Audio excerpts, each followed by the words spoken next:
It was my senior year of high school, 1997, so it's been quite some time. I was T-boned. I had numerous orthopedic injuries, abdominal injuries.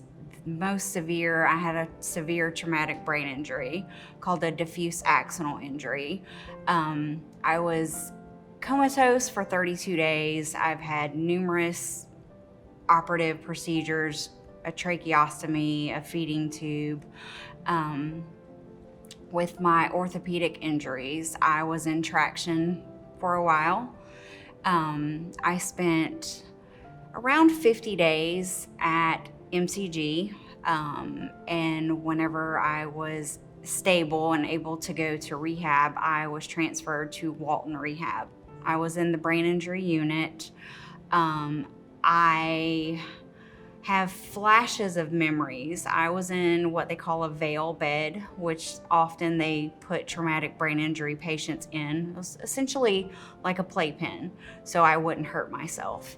Therapy was hard, physical therapy, occupational therapy. I would constantly come up with excuses not to go because it was difficult for me. Speech therapy was the worst, the hardest for me. With the traumatic brain injury, I essentially had to relearn being me.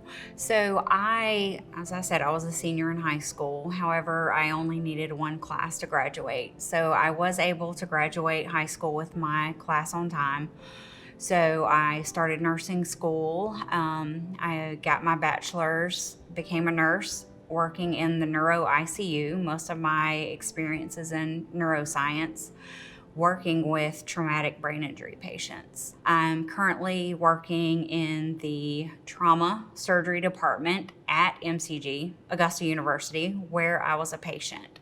So I am the nurse practitioner for 8 surgeons. I guess a couple months ago, I ran into a nurse and she was looking at my name tag, and she was like, "Were you a patient here?"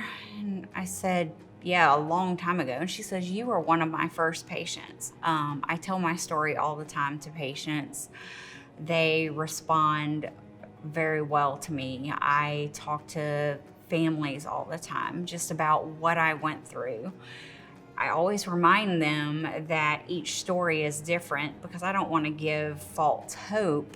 However, I'm like, hey, I went through X, Y, and Z, but look at me now. So you just have to go day by day. I tell my story all the time, every day to people. I feel like that's what I'm supposed to do.